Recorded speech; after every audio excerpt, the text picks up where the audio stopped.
The lobby was buzzing with the usual morning rush. Phones rang, heels clicked against the marble floor, and the soft hum of conversations echoed through the air. But for one visitor standing uncertainly at the entrance, the chaos of the world seemed muffled because he could not hear a single sound. Amelia, the receptionist, noticed him immediately.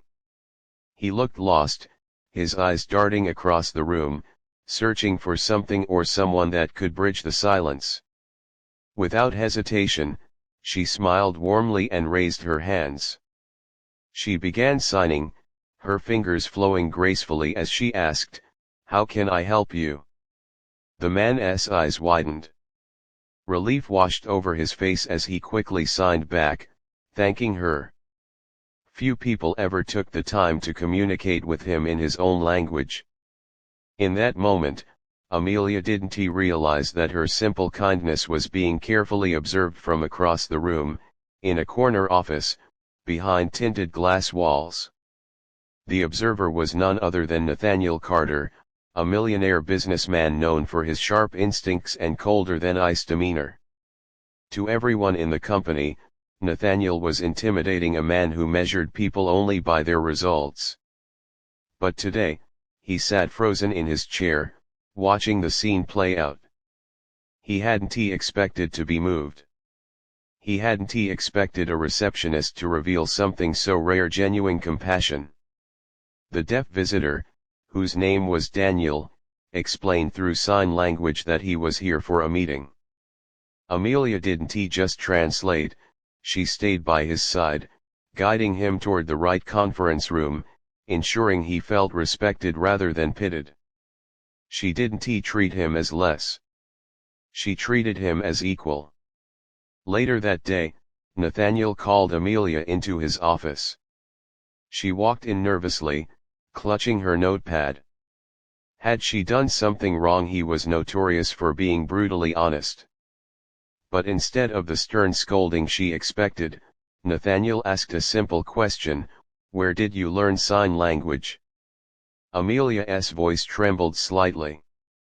"My younger brother is deaf. Growing up, people ignored him, mocked him, or pretended he wasn't there. I promised him I'd never let anyone feel that invisible if I could help it." Her words struck Nathaniel deeper than he cared to admit. He leaned back, silent for a long time. For years, his wealth had built walls around him, walls of luxury, of status, of isolation. But Amelia's sincerity broke through effortlessly. Still, challenges lay ahead. A week later, Daniel returned, this time to negotiate a business deal with Nathaniel's company.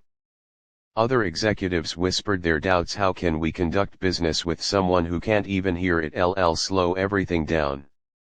Nathaniel watched as Amelia once again stepped in, calmly interpreting Daniel's words. But when Daniel signed something unexpected, Amelia froze for a moment before relaying his message. "He says that people underestimate him because of his deafness. He says he's not here for pity, he's here to prove that his work can speak louder than any voice." The room fell silent. Nathaniel stared at Daniel, then at Amelia, realizing the truth in those words. The challenge wasn't Daniel's hearing loss, it was the prejudice and impatience of the world around him. Despite resistance, Nathaniel decided to move forward with Daniel's proposal. But the backlash came swiftly. Shareholders accused him of risking profits. Executives warned him of failure. Nathaniel faced his own test: would he stand by what felt right, or would he fold under pressure? As weeks passed, the project progressed. Amelia worked tirelessly, balancing her receptionist duties while helping bridge communication gaps. Daniel pushed himself harder than ever, determined to prove his worth. There were days of frustration when meetings dragged longer than usual, when misunderstandings caused delays, when Daniel felt the sting of subtle discrimination. Amelia was there each time, reminding him that his silence didn't mean weakness. And slowly, the tide began to turn. The project succeeded not just moderately, but spectacularly. Profits soared higher than projections, and Nathaniel's gamble became the company's triumph. Those same executives who doubted Daniel now sat in stunned admiration.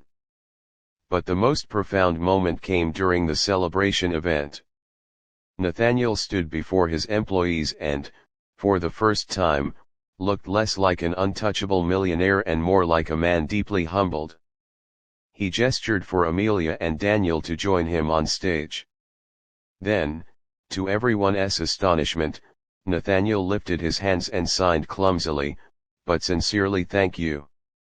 The crowd erupted in applause. Amelia's eyes welled with tears, and Daniel smiled wider than he ever had.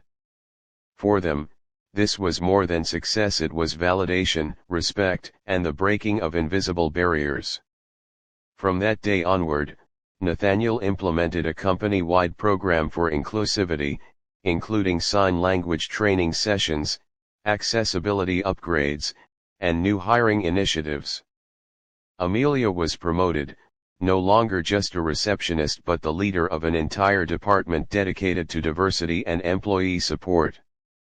The message spread far beyond the walls of the company: greatness isn't measured by titles, wealth, or even abilities. True greatness is found in compassion, in seeing others not for what they lack, but for what they can give. Nathaniel, once a man surrounded by riches but starving for meaning, finally understood. He had witnessed how a simple act, a receptionist greeting a deaf visitor in sign language, could ignite change powerful enough to transform lives. And as Amelia often told her brother, with a smile that never failed to light up her face, sometimes the smallest gestures can echo louder than words ever could.